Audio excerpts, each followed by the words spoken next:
මාසේර සම්පත් ජාතික පාරිපරිම නායක මේ කළු පසුබිමක් සහිතව මේ මාධ්‍ය හමුව තියන්නේ මේ රටේ ගෞරවනීය මාධ්‍යයට මේ ආණ්ඩුව පෙනේ පුප්පන්න පටන් ගන්න තිබෙන නිසා. ආණ්ඩුව විතරක් නෙමෙයි ආණ්ඩුවේ බත් බැලුවේ පවා දැන් මේ වෙනකොට ඒගොල්ලෝ මහජන මතය විමසනවා හිරු දෙරණ තහනම් කරන්න ඕනද කියලා. අපේ මහා සාකච්ඡාවක් තියලා ඉවරනකම් කතා කරන මල්ලි ඉක්මනට එන්න මල්ලි ලෝකෙට ගදා ගන්නවා. හිරු දෙරණ මල්ලි අනිවාර්ය. ඔය වසන් සමරසිංහලා. හරිද? ඔය මේ නිරණවත් මහේස්ත්‍රාත්ලා. හරිද? අර ඉන්න මේ රාජ්‍ය නායකයෝ දැන් මම දඹුල් ලේකායේ යනවා නාමකරණත් එක්ක මහා සාකච්ඡා තියන්න.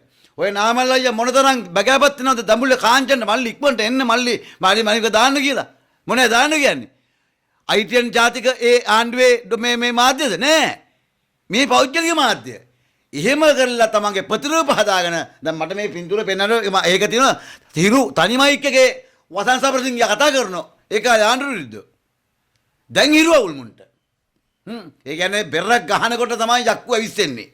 හරිද? දැන් මෙයාලගේ වැඩ කිඩ ටික මල් පැල වල් පැල වේගෙන යනකොට ඒව රටේ ජනතාව අතරට යනකොට මෙන්න මේගොල්ලන්ට පස්සපැත්තට ඉත්තෑවර හිංගලා මේගොල්ලෝ දැන් වැඩේ පටන් ගන්නවා. ලසන්ත වික්‍රමතුංගලා එක්නැදිකොටලා වෙනුවෙන් කිඹුල් කඳු හෙලලා ඒවට සාධාරණයෙන් කතා කරලා මේ රටේ සාසනික මෙහෙවරක් කරන මේ නාලිකා දෙක. හරිද? අනිකුත් නාලිකාත් අදාළ විශේෂයෙන්ම දැන් මේ නාලිකා දෙක කරන හිරුටයි දෙරණයි මේ දැන් මේ පේනේ උප්පන්න දැන් මේ නාලිකා දෙක කරන සාසන මෙහෙව සෙල්ලන්නේ නැහැ. උදාහරණයක් ගන්න මුළු ලෝකයේම බෞද්ධයන්ගේ ගෞරව බහුමාන ලක්කිච්ච කෙනෙක් තමයි නදුංගමු ඇතා.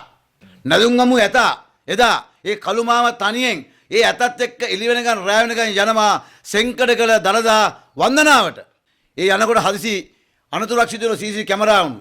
ඒක මේ රටේ හිරු නාලිකා විකාශනය කරනවා. රනිල් වික්‍රමසිංහ අගමැතිවරයාගේ ආණ්ඩුවේදී ආරක්ෂා ලබා දෙනවා නදුංගම ඇතාට STF ආරක්ෂාව.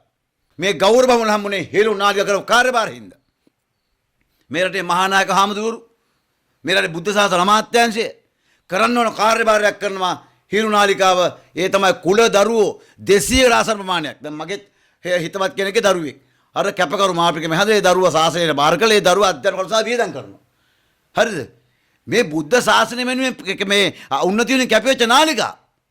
හරිද? මේ ගෝත්‍රිකය බලනවා මේ බෞද්ධයාගේ ආකර්ෂණ නාලිකා වලට තහනම් කරන්න. ඒ නිසා අපි මේ අප්පුහාමිලට කියනවා බල වැඩ වරද්ද ගන්න හදන නිසා බලාගේ තියෙන ගලි බවුසර් ජනවාරි 1 වෙනිදා අපි සුද්ධ කරන්න පටන් ගන්නවා. හරිනේ? ඒ නිසා අපි කියන මේ හිරු සහ දෙරණ කියන්නේ මේ රටේ ජනතාවගේ අනිකුත් නාලිකා විශේෂයෙන් මේ ප්‍රධාන නාලිකා මේ රටේ ජනතාවගේ අයිතිවාසිකම් වෙනුවෙන් පිරින නාලිකා. ඒක පැහැදිලිවම කියන්න ඕන. හරිද? ඒ නිසා මේ රටේ සිවිල් ව්‍යාපාර හැටි අපිට රජයේ නාලිකාවල අපේ ඇලර්ජික් වෙනකොට අපේ හඬ පාරිභෝගික හඬ විදුලි පාවිච්චි කරන හඬ මේ කොමියුනිකේෂන් ලගේ හඬ ඉදිකිරීම මේ අපේ සිවිල් ව්‍යාපාරේ අපේ හඬට ඉඩක් දීලා තින්නේ මේ නාලිකා. ඒ දුන්නේ අපේ ජනප්‍රිය නෙමෙයි රටේ මිනිස්සුගේ දැනුවත්භාවයට. එහෙම කරන එකේ දැන් මෙයාලගේ පස්සර දාඩි දාලා ඒ නිසා මේ වෙලාව එකත්යක වගකීමක් ඇතුව මේ තියෙන ලංකාවේ ජනතාව ආකර්ෂණ කරත් මාධ්‍ය නාලිකා ඒකට හරි අතක් තිබ්බොත් අන්නේ නාලිකාව ඉදිරිපිට එක්ක TRC ඉදිරිපිට පළවෙනි මාරාන්තික උපවාසය ටැබ්ලට් නැතුව වාඩි වෙන්නේ අසේල සම්පත් කියන එක ඉතාමත් වක්කීමද මම ප්‍රකාශ කරනවා. අපි බය 7-5කට. හරිද? අපි චරාදිරු 5ක හැපිච්ච මිනිස්සු අපි. හරිද? මේ රටේ මාධ්‍ය කියන්නේ ප්‍රජාතන්ත්‍රවාදයේ 4 වෙනි කුළුණ. මුන් ඒකට මැද තියන්න හදන්නේ.